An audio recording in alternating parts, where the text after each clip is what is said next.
I want to go over text connections with you guys. This is going to be important for today because you are going to be trying to make text connections with the short story Stray that you read yesterday. So if you've not already, please go ahead and put the text connection slides. Click on this right here and open it up. If you want to put it in Notability, you can, or you can just keep it open.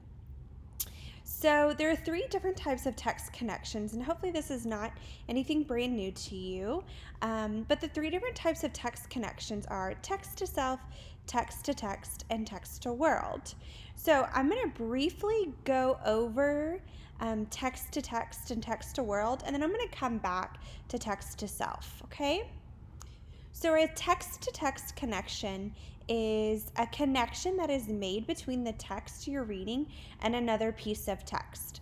So if I read this short story Stray, and then I read another story that has a dog in it, for example, when we read The Honest Truth, that has a dog in it as well, that would be a text-to-text connection because the story Stray reminds me of another book or story called The Honest Truth because both characters have and love a dog.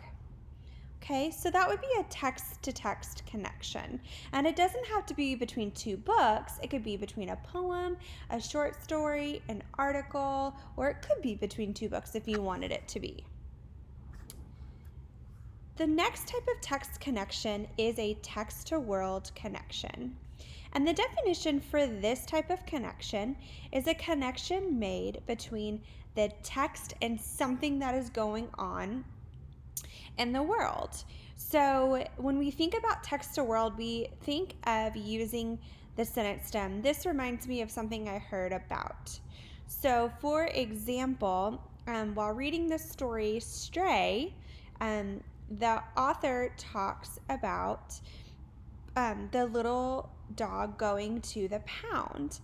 And let's say, for example, you read something else or you heard about something going on in the world about dog shelters or pounds. That would be a text-to-world connection because you've connected what you read with Stray to something that is happening in the real world.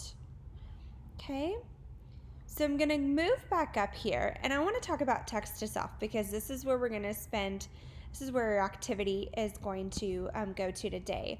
So a text to self connection, it means you have a connection between the text you're reading and your personal life. So while you're reading, if you're like, oh my gosh, this reminds me of a time when this happened to me, that would be a text to self connection. And this tends to be the most common and the easiest one for people, type of connection for people to identify, and it helps us just learn more about the characters and understand the book better. So for example, if in Stray, let's say that you have had a dog as your pet and you've loved that dog and taken care of it, you have a text to self connection. Okay, let's say that your parents, for example, from the story Stray, your parents put their foot down and they said, no, you cannot have something. You cannot go somewhere. They were really strict with you, kind of like how in this story her parents were. That's a text to self connection. So again, text to self is just when you make a connection with what you're reading because something from the story has happened in your real life.